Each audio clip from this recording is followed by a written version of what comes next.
Hello friends, good morning. ಬದುಕಿಗೆ ಸ್ಫೂರ್ತಿ YouTube channel ವೀಕ್ಷಕರಿಗೆ ನಮಸ್ಕಾರಗಳು. ನಾನು ಇವತ್ತು ಮಾತಾಡಲಿಕ್ಕೆ ಹೊರಟಿರೋದು ನಮ್ಮದು ಬುರುಡೆ ಮೀಡಿಯಾಗಳ ಬಗ್ಗೆ. ಯಾಕೆ ನಿಮಗೆ ಬುರುಡೆ ಮೀಡಿಯಾ ಅನ್ನೋ ಹೆಸರು ಬರ್ತಾ ಇದೆ ಅಂತ ಅನ್ನೋದಕ್ಕೆ ಇನ್ನೊಂದು ಸಾಕ್ಷಿ ಸಿಕ್ಕಿದೆ. ಹಾಗಾಗಿ ನಾನು ಈ ವಿಡಿಯೋ ಮಾಡ್ತಾ ಇದ್ದೀನಿ.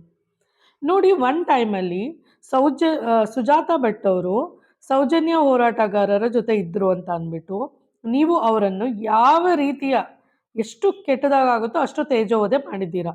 ಅವರ ಪರ್ಸ್ನಲ್ ಲೈಫ್ನ ಕೆದಕಿ ಆದಷ್ಟು ಅವರಿಗೆ ರೋಡಲ್ಲಿ ಓಡಾಡದೇ ಇರೋಷ್ಟು ತೊಂದರೆ ಆಯಿತು. ಅವ್ರು ಕೊನೆಗೆ ಆತ್ಮಹತ್ಯೆ ಮಾಡ್ಕೊತೀನಿ, ಮೀಡಿಯಾದವರು ನನ್ನ ಹತ್ರ ಬಂದರೆ ನನಗೆ ಇಂಟರ್ವ್ಯೂ ಮಾಡಿದ್ರೇ ನಾನು ಸತ್ತೋಗ್ತೀನಿ ಅನ್ನುವಂಥ ಪರಿಸ್ಥಿತಿಗೆ, ಅಂಥ ಮನಸ್ಥಿತಿಗೆ ನೀವು ತಂದಿಟ್ರಿ. SIT ತನಿಖೆಗೆ ಅವರನ್ನು ಕರೆದಿದ್ದು 2 ದಿನಗಳ ಮುಂಚೆನೇ ಅವರು SIT ಆಫೀಸ್ಗೆ ಹೋಗಿ ಕದ್ದು ಮುಚ್ಚಿ ಹೋಗಿ ಇರುವಂತೆ ಮಾಡಿದ್ದ ಮಟ್ಟಕ್ಕೆ ತಂದಿಟ್ರಿ. ಮತ್ತು ಅವರು ಇದ್ದಂಥ ಸ್ಥಳದಲ್ಲಿ ಓನರ್ಗೆ ಕಾಲ್ ಮಾಡಿ ಅವರಿಗೆ ಮನೆ ಕೊಡದಂತೆ ಸುವರ್ಣ ನ್ಯೂಸ್ ಚಾನಲ್ ಅವರು ಕಾಲ್ ಮಾಡಿ ಹೇಳಿದ್ದಾರೆ. ಆಮೇಲೆ ಅವರೆಲ್ಲೆಲ್ಲಿ ವ್ಯವಹಾರ ಮಾಡ್ತಿದ್ರು ಅಂದರೆ ಯಾವುದೋ ಒಂದು ಜ್ಯೂಸ್ ಅಂಗಡಿ ಇಟ್ಕೊಂಡು ಅವರು ಜೀವನ ಮಾಡ್ತಿದ್ರು, ಅಲ್ಲಿ ಹೋಗಿ ಅವರಿಗೆ ಅವರ ಬಗ್ಗೆ ಕೆಟ್ಟದಾಗಿ ಮಾತಾಡೋದು, ಅವ್ರ ಬಗ್ಗೆ ಕೆಟ್ಟದಾಗಿ ಬಿಂಬಿಸೋದು ಮಾಡಿದ್ರಿ. ಇದೆಲ್ಲ ಆಯಿತು. ಅದಾದಮೇಲೆ ಅವರಾಗೆ ತಪ್ಪೊಪ್ಕೊಂಡ್ರು, ಅನನ್ಯ ಭಟ್ ಅನ್ನೋ ಮಗಳು ನನಗಿರಲಿಲ್ಲ ಅಂತ. ಈಗಲೂ ಅವರು ಆ ಮಾತಿಗೆ ಬದ್ಧವಾಗಿದ್ದಾರೆ. ನನಗೆ ಅನನ್ಯ ಭಟ್ ಮಗಳಿಲ್ಲ ಅಂತ ಅಂದ್ಬಿಟ್ಟು ಯಾವುದೇ ಸೌಜನ್ಯ ಹೋರಾಟಗಾರರು ಹೇಳ್ಕೊಟ್ಟಿಲ್ಲ. ಇದೆಲ್ಲ ಸೌಜನ್ಯ ಹೋರಾಟಗಾರರು ಸಂಪರ್ಕಕ್ಕೆ ಬರುವ ಮುಂಚೆಯೇ ಅವರು ಯೂಟ್ಯೂಬ್ ಚಾನಲಲ್ಲಿ ಅದರ ಬಗ್ಗೆ ಮಾತಾಡಿದ್ದೀನಿ. ಅದು ನನ್ನ ತಪ್ಪು ಅಂತ ಅಂದ್ಬಿಟ್ಟು ಅವ್ರು ಹೇಳ್ತಾ ಇದ್ದಾರೆ. ಅವರು ಕೇವಲ ಆಸ್ತಿಗಾಗಿ ಹೋರಾಟ ಮಾಡಬೇಕಿತ್ತು. ಅದು ಏನು ಸಣ್ಣ ವಿಷಯ ಇಲ್ಲ. ಆಸ್ತಿಯನ್ನು ಇವರ ಒಂದು ಪರ್ಮಿಷನ್ ಇಲ್ಲದೆ ಇವರ ತಾತನ ಆಸ್ತಿಯು ಧರ್ಮಸ್ಥಳಕ್ಕೆ ಸೇರಿರುವುದು ಅಥವಾ ಧರ್ಮಸ್ಥಳಗಳ ಧರ್ಮಾಧಿಕಾರಿಗಳಿಗೆ ಸೇರಿರುವುದು ತುಂಬ ಒಂದು ದೊಡ್ಡ ಅಪರಾಧ. ಅವ್ರಿಗಷ್ಟೇ ಸಾಕಾಗಿತ್ತು ಅದನ್ನು ಮುಂದೆ ತಂದು ಮಾತಾಡಲಿಕ್ಕೆ. ಆದರೆ ಯಾರೋ ಒಬ್ಬರು ಅವರಿಗೆ ಹೇಳ್ಕೊಟ್ಟಿದ್ದಾರೆ.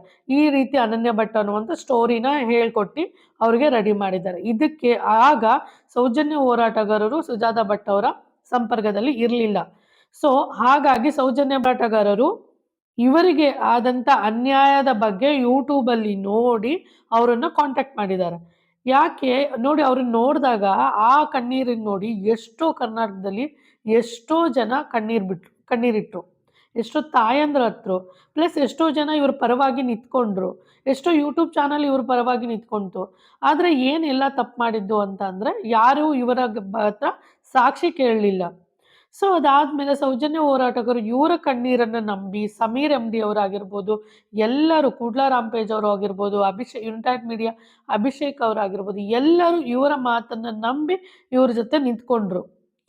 ಇವ್ರಿಗೆ ಬೇಕಾಗಿದ್ದೇನು, ಸೌಜನ್ಯ ಹೋರಾಟದಲ್ಲಿ ಧರ್ಮಸ್ಥಳದ ಕೆಲವೊಬ್ಬರು ಯಾರಿದ್ದಾರೆ ಪ್ರಭಾವಿ ವ್ಯಕ್ತಿಗಳ ಮೇಲೆ ಕಂಪ್ಲೇಂಟ್ ಇರೋದ್ರಿಂದ ಅದು ಮತ್ತು ಇದ್ದಕ್ಕಿದ್ದಾಗೆ ಅನನ್ಯ ಮಿಸ್ ಆಗಿರುವಂಥ ಕೇಸು ಎರಡೂ ಸೇರಿಸಿ ಹೋರಾಟ ಮಾಡಿದ್ರೆ ಇನ್ನೂ ಸ್ಟ್ರಾಂಗ್ ಆಗಿ ಬೇಗ ನ್ಯಾಯ ಸಿಗುತ್ತೆ ಅನ್ನುವ ಒಂದು ಮನಸ್ಥಿತಿಯಲ್ಲಿ ಅಷ್ಟೇ ಅವ್ರು ಮುಂದುವರೆದಿರ್ತಾರೆ.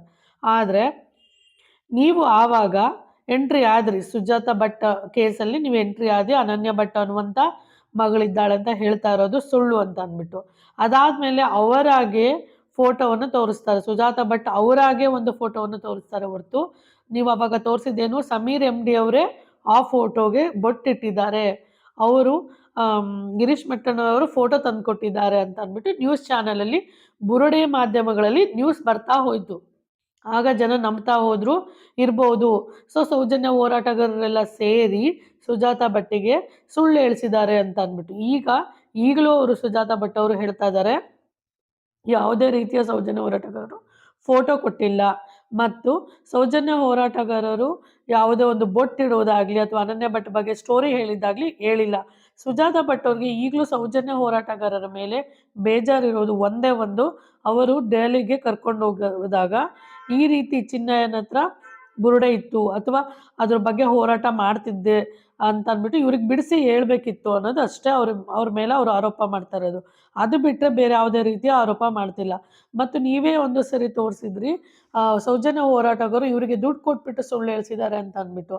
ಆದರೆ ಅವರು ದುಡ್ಡೇ ಕೊಟ್ಟಿಲ್ಲ, ಅವ್ರು ಕೊಟ್ಟಿರೋದೇ ಒಂದು 2,000-3,000 ರೂಪಾಯಿ, ಅದು ಅಜ್ಜಿಯ ಖರ್ಚಿಗಾಗಿ ಅಷ್ಟೇ, ಅಜ್ಜಿಯ ಕಷ್ಟಕ್ಕಾಗಿ ಅಷ್ಟೇ ಕೊಟ್ಟಿದ್ದಾರೆ ಅಂತ ಈಗ ಅವರೇ ಹೇಳ್ತಾ ಇದ್ದಾರೆ. ಮತ್ತು ಮಹೇಶ್ ಶೆಟ್ಟಿ ಅವರು ತುಂಬಾ ಒಳ್ಳೆಯವರು ಅಂತ ಹೇಳ್ತಿದ್ದಾರೆ. ಸಮೀರ್ MD ಒಳ್ಳೆ ಹುಡುಗ ಅಂತ ಹೇಳ್ತಾ ಇದ್ದಾರೆ. ಅವ್ರಿಗೀಗ ಸದ್ಯಕ್ಕಿರೋದು ಗಿರೀಶ್ ಮಟ್ಟಣ್ಣವ್ರ ಮೇಲೆ ಕೋಪ. ಏನಕ್ಕೆ ಅಂದರೆ ಡೆಲ್ಲಿ ಕರ್ಕೊಂಡು ಹೋದಾಗ ಅವ್ರ ವಿಷಯನ ಬಿಡಿಸಿ ಹೇಳಿಲ್ಲ ಅಂತ ಅಂದ್ಬಿಟ್ಟು. ಮೇ ಬಿ ಈ ವಯಸ್ಸಲ್ಲಿ ಈ ವಿಷಯಗಳೆಲ್ಲ ಅವ್ರಿಗೆ ಬೇಡ ಅಂತ ಅವ್ರಿಗೆ ಅನಿಸಿ ಹೇಳ್ದೇ ಇರ್ಬೋದು.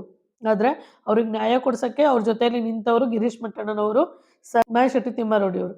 ಆದರೆ ಅದನ್ನು ಮರೆತ ಈ ಅಜ್ಜಿ ಈಗ ಚಾನಲ್ಗಳಂದ್ರೇ ಹೆದರ್ಕೊಳ್ತಾ ಇದ್ರು, ತೇಜೋವಧೆ ಮಾಡಿದ್ರು, ನಿಮ್ಮ ಮರ್ಯಾದೆಯನ್ನು ತೆಗೆದ್ರು, ನಿಮಗೆ ಸಾಕಷ್ಟು ಕಣ್ಣೀರು ಹಾಕಿಸಿ ನೋವು ಹಾಕ್ಸಿದಂಥ ಚಾನಲ್ಗಳಿಗೆ ಬಂದು ಇಂಟರ್ವ್ಯೂ ಕೊಡ್ತಾ ಇದ್ದೀರಾ. ಸೊ ಇವರು ನಿಮಗೆ ಮಾತಾಡಿಸಿ ಕರಿತಾ ಇದ್ದಾರೆ, ವೆರಿ ಗುಡ್. ಅದು ಅವರು ಒಂದು ಕಳಕಳಿ, ಸಾಮಾಜಿಕ ಕಳಕಳಿ ಇರ್ಬೋದು. ಯಾಕಂತಂದ್ರೆ ಒಂದು ಅಜ್ಜಿ ಅಂದರು, ಅವಳು ಹೆಣ್ಣಾಗಿರ್ಬೋದು, ಬೀದಿಯಲ್ಲಿ ನಿಂತ್ಬಿಟ್ಟಿದ್ದಾರೆ, ತುಂಬ ನೋವಲ್ಲಿದ್ದಾರೆ, ನಾವು ಅವರಿಗೆ ಸಾಂತ್ವನ ಹೇಳ್ತೀವಿ, ನಾವು ಅವರಿಗೆ ನ್ಯಾಯ ಕೊಡಿಸ್ತೀವಿ ಅಂತಂದ್ಬಿಟ್ಟು ಕಿರಿಕೀರ್ತಿಯವರು, ಸುವರ್ಣ ನ್ಯೂಸ್ ಚಾನಲ್ಲು, ಆರ್ ಕನ್ನಡ ಮತ್ತು ಗಿಳಿಯಾರು ಎಲ್ಲರೂ ನಿಮಗೆ ಸಾಂತ್ವನ ಹೇಳ್ತಾ ಇರೋದು ತುಂಬ ಒಳ್ಳೆಯದು. ಆದರೆ ಆ ಸಾಂತ್ವನದ ಜೊತೆಗೆ ನೀವು ಅವರ ಆಸ್ತಿಯನ್ನು, ಅಂದರೆ ಸುಜಾತಾ ಭಟ್ ಅವರ ಆಸ್ತಿ ಅವರ ಒಂದು ಪರ್ಮಿಷನ್ ಇಲ್ಲದೆ ಧರ್ಮಸ್ಥಳದ ಧರ್ಮಾಧಿಕಾರಿಗೆ ಸೇರಿದೆ ಅಂತ ಅವ್ರು ಅಲ್ಲೂ ಹೇಳ್ತಿದ್ದಾರಲ್ವಾ. ಸೊ ಅದಕ್ಕೆ ನ್ಯಾಯ ಕೊಡಿಸ್ಬೋದಲ್ವ ನೀವು? ನೀವು ಯಾಕೆ ಅದ್ರ ಬಗ್ಗೆ ಹೋರಾಡಿಬಿಟ್ಟು ಅವರಿಗೆ, ಬೀದಿಯಲ್ಲಿ ನಿಂತ ಅಜ್ಜಿಗೆ ಅವರ ಆಸ್ತಿಯನ್ನು ಅವರಿಗೆ ಕೊಡಿಸಿ ಅವರಿಗೆ ಒಳ್ಳೆಯದನ್ನು ಮಾಡ್ಬೋದು.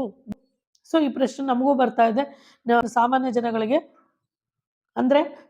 ಜನಗಳಿಗೆ ಪ್ರಶ್ನೆ ಮೂಡ್ತಾ ಇದೆ. ನೀವು ಯಾಕೆ ಇಷ್ಟೊಂದೆಲ್ಲ ಸಪೋರ್ಟ್ ಮಾಡೋರು ಈ ರೀತಿ ತೇಜೋವಧೆ ಮಾಡಿ ಮತ್ತೆ ಬಂದು ಸಮಾಧಾನವಾಗಿ, ಆದರೆ ನಿಮಗೇನು ಗೊತ್ತಾ, ಮತ್ತೆ ಬುರುಡೆ ಗ್ಯಾಂಗು, ಮತ್ತೆ ಸೌಜನ್ಯ ಹೋರಾಟಗಾರರ ಮೇಲೆ ಮತ್ತು ಇನ್ನಷ್ಟು ಏನಾದರೂ ಹೇಳ್ತಾರ ಅಂತ ಕೆದಕುವಂಥ ಪ್ರಯತ್ನ ನಡೀತಾ ಇದೆ. ಅಲ್ಲಿ ಕೇಳ್ತಾ ಇರುವಂಥ ಆಂಕರ್ಗಳ ಮಾತುಗಳಲ್ಲಿ ಮಹೇಶ್ ಶೆಟ್ಟಿ ತಿಮ್ಮಾರೆಡ್ಡಿ ಅವ್ರ ಬಗ್ಗೆ ನೆಗೆಟಿವ್ ಆಗಿ ಹೇಳ್ತಾರಾ, ಗಿರೀಶ್ ವೇಟ್ ಮಾಡ್ತಿದ್ದಾರೆ ಅವ್ರು ಏನಾದರೂ ಒಂದು ಹೇಳಿದ್ರೆ ಸೊ ನಿಮ್ಮನ್ನು ಬೀದಿಲಿ ಬಿಟ್ಬಿಟ್ರು ಅಂತ ಅಂದ್ಬಿಟ್ಟು ಇವರೇ ಅವ್ರಿಗೆ ಟ್ರಿಗರ್ ಆಗೋ ಥರ ಮಾಡಿ ಕೆಲವೊಂದು ವಿಷಯಗಳನ್ನ ಕೇಳ್ಕೊತಾ ಇದ್ದಾರೆ. ಅಲ್ಲಾದ್ರೆ ಏನೂ ಇಲ್ಲ. ಸೊ ಅವ್ರು ಹೋರಾಟ ಮಾಡ್ತಾ ಇರೋದು ಸತ್ಯ, ಸೌಜನ್ಯ ಸತ್ತೋಗಿರೋದು ಸತ್ಯ, ಸೌಜನ್ಯ ಕೊಲೆ ಆಗಿರೋದು ಸತ್ಯ, ಅದಕ್ಕೆ ನ್ಯಾಯಕ್ಕಾಗಿ ಹೋರಾಡ್ತಾ ಇರೋದು ಸತ್ಯ. ಅದು ನೀವೆಷ್ಟೇ ಕೆದಕಿದ್ರು ಅಲ್ಲಿ ಬರುವಂಥ ವಿಷಯ ಇಷ್ಟೇ ಆಗಿರುತ್ತೆ. ಸೊ ನಾನು ಮೀಡಿಯಾದವ್ರಿಗೆ ಏನು ರಿಕ್ವೆಸ್ಟ್ ಮಾಡ್ಕೊತಿದ್ದೀನಿ ಅಂದರೆ, ಸೊ ನೀವು ಬುರುಡೆ ಮೀಡಿಯಾದವರಲ್ಲ, ತುಂಬ ಒಳ್ಳೆ ಮೀಡಿಯಾದವರಾಗಿದ್ದರೆ ದಯವಿಟ್ಟು ಅವರ ಆಸ್ತಿಯನ್ನು ಅವ್ರಿಗೆ ಕೊಡಿಸಿ. ಧರ್ಮಾಧಿಕಾರಿಗಳಿಂದ ಅವರ ಆಸ್ತಿಯನ್ನು ಅವರಿಗೆ ಕೊಡಿಸಿ ಸುಜಾತಾ ಭಟ್ ಕೊನೆಗಾಲದಲ್ಲಿ ನೆಮ್ಮದಿಯಿಂದ ಜೀವನ ಮಾಡುವಂತೆ ನೀವು ಹೆಲ್ಪ್ ಮಾಡಿ. ಸೊ ಇಷ್ಟೇ. ಸೊ ನಿಮ್ಮ ಅಭಿಪ್ರಾಯ ಏನು? ಸುಜಾತಾ ಭಟ್ ಅವರು ಈ ರೀತಿಯ ಆರ್ ಕನ್ನಡ ಮತ್ತು ಸುವರ್ಣ ನ್ಯೂಸ್ ಚಾನಲಲ್ಲಿ ಮಾತಾಡಿರೋದ್ರ ಬಗ್ಗೆ ನಿಮ್ಮ ಅಭಿಪ್ರಾಯ ಕಮೆಂಟ್ ಮಾಡಿ. Thank you so much for watching the video. Thanks a lot.